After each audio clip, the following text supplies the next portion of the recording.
Welcome to your everyday treasure hunt for a better tomorrow. I wanted to start this talk with this invitation because it holds two things. It's a wish and a confession. It's the wish that we never ever stop wondering, and that we never ever stop hunting the everyday treasures that lie in wondering. And it's a confession because not long ago, I almost did. When I started this talk, preparing, working on it, I started doing it like I did it almost every time, in the manner of a good academic speech, well prepared, well researched, deeply grounded on the work of others. But this didn't felt right. It was just not true how this topic approached me. Honestly, it was unexpected and more a coincidence, a very valuable one, but it came out of the blue. So I started again. I reworked the whole talk, honestly, just 2 nights ago.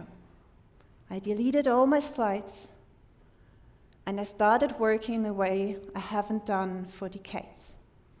I took out my sketchbook and started sketching my talk. So just be prepared. What you will see in a while are just a few random, making me feeling kind of unsafe sketches of what I would really love to share with you.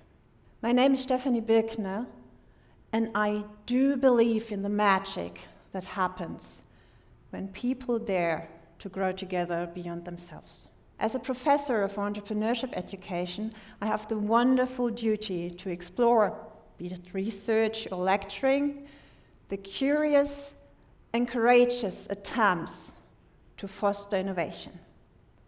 Not only in products or business models, but on how we live, and how we learn, and how we co-create a better tomorrow. To keep it short, I'm in the privileged position of stewarding and holding the place for people unfolding their unique potential in all its diversity, to co-create a future of regenerative, human, and planetary flourishing. This is such a wonderful purpose of work and living. And still, there was a time when I felt blue. I felt so blue, realizing how this world is out there. Reading headlines or asking my inner self, it stopped me asking, how did it come that we ended up here? Shaped in the world through pandemic and war, fractured by polarization, distracted and exhausted, crisis after crisis. There was something that suddenly came across. While walking, head down, I stopped by and saw a little sign. Do something today for a better tomorrow. And out of this little feeling of feeling blue, out of the blue, between somehow deep down in deep sea blue and outer space, darkness of blueness, there was a little shiny light out of the blue that helped me out of the blue. And so I was wondering, when my task is, and my wonderful duty in working is, to support others to find and dare how innovation can co-create a better tomorrow, what could I do? And to my mind, an old story I had heard as a child came back to my mind. It's the story of the 3 princes of Serendip. It's a very, very old Persian fairy tale, telling the story of a king sending out his 3 sons to explore the world. not with a given task, but just to be curious and courageous, to find the little wonders and bring them back to the kingdom, to change it for a better. So I was wondering if this story is still there and we still live in the world. Might be there something like a concept I could use in research and teaching? And I learned that already in 1754, the Earl and writer from England, Horace Walpole, framed and coined the word out of the story serendipity, for the art of discovering something valuable we do not expect. And we know this from innovation research. For example, when you think of penicillin, something where some unexpected work of a forgotten plant, Alexander Fleming helped to discover something that was so important for our health system. Theodor Billroth researched on this topic for quite a while, but couldn't find an attempt that made him so curious how to use it. And it was through serendipity that, through this forgotten plate and the prepared mind, Alexander Fleming could use an invention into an innovation that changed our health system. And I'm sure most of you has used some of these serendipity products. You know those little post-its that you can stick on something and get it off again? Actually, it was developed through the idea that an invention was needed with a very heavy glue, something that you can't get off, something that should stick there forever. But somehow, the tries didn't work out. So, Spencer Silver felt really bad about his work for 3M. But an old colleague of him, Arthur Fry, while being in church choir auditions, realized if there's something that is not really sticky, I could use it to mark my choir book, because by now all my little paper parts fall off. So he started to ask and join in with Spencer Silver together to develop post-its. Serendipity is not only something about product innovation or business model innovation. All societal change starts with little tiny actions where people realize a little clue how we could change the world to the better. They do something today for a better tomorrow. And action through action ends up in a big momentum. And this is our way to a regenerative future of human and planetary flourishing. But how could we use this today? What could be my approach today to inspire you to maybe one day be the prince or princess of Serendip? So we're thinking there might be a treasure map.